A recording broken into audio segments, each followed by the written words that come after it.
Hi అండి, అందరికీ నమస్తే. Welcome to our channel Anu pickles and masalas అండి. ఈరోజు మన వీడియో వచ్చేసి వంకాయ నిల్వ పచ్చడి అండి. చూసారు కదా, నోరూరు ఈ విధంగా ఉంది, బాగా కుదిరింది.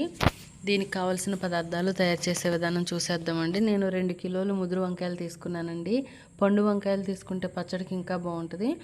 ఈ ముదురు వంకాయలను శుభ్రంగా కడిగి తడి లేకుండా నీడలో ఆరబెట్టి ఈ విధంగా ముక్కలు కట్ చేసి పెట్టానండి. 2 స్పూన్లు పసుపు యాడ్ చేశాను. 200 గ్రాములు సాల్ట్ యాడ్ చేసి ఇదంతా కలిసే వరకు కలిపానండి. బాగా కలుపుకోవాలి. ముక్కలకి పసుపు సాల్ట్ పట్టే విధంగా కలుపుకోవాలి. ఈ విధంగా కలిపినట్టయితే చూడండి, వాటర్ అనేది వస్తుంది. ఈ విధంగా కలిపిన తర్వాత ఇక్కడ నేను 400 గ్రామ్స్ చింతపండు తీసుకున్నానండి. ఇది శుభ్రంగా బాగు చేసి ఈ విధంగా తీసి పెట్టుకున్నాను. ఇప్పుడు మనం ఒక బౌల్లో ముక్కలు వేసుకున్నాం కదండి. బాగు చేసిన చింతపండుని ఈ మధ్యలో పెట్టేసి ముక్కలు పైన పెట్టినట్టయితే నీరంతా దిగి చింతపండు మెత్తగా అవుతుందండి. అప్పుడు మనం మిక్సీ పట్టుకోవడానికి బాగుంటుంది.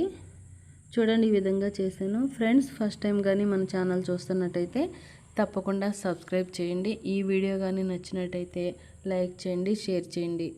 ఈ విధంగా కలిపి పెట్టేసామండి. మూత పెట్టేసి ఒక నైట్ అంతా ఉంచేసాను.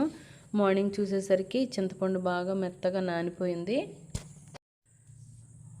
ఈ విధంగా నానిన చింతపండుని ముక్కల్ని సెపరేట్ చేశానండి. సెపరేట్ చేసి చింతపండుని మిక్సీ పట్టి ఈ విధంగా ఉంచాను.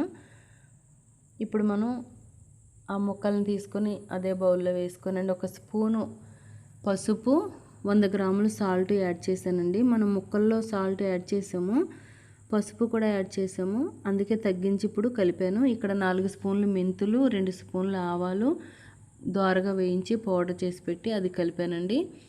ఇప్పుడు 150 గ్రాములు వెల్లుల్లి మిక్సీ పట్టి కచ్చాపచ్చా వేసాను.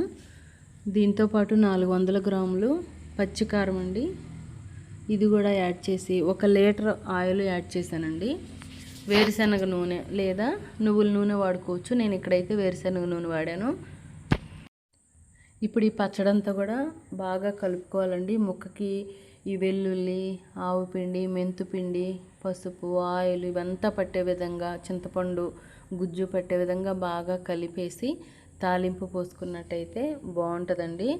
ఇలాగా పికిల్స్ వీడియోస్ ఏమైనా కావాల్సినట్టయితే కామెంట్ చేయండి ఫ్రెండ్స్. రెడీ చేసి పెట్టుకున్న పచ్చళ్ళలో 100 గ్రాముల ఆయిల్ వేడైన తర్వాత కొద్దిగా కరివేపాకు, ఎండుమిర్చి, ఆవాలు, జీలకర్ర, కరివేపాకు వేసి మొత్తం వేగిన తర్వాత చల్లారనిచ్చి ఈ పచ్చళ్ళలో కలిపేసుకొని నిల్వ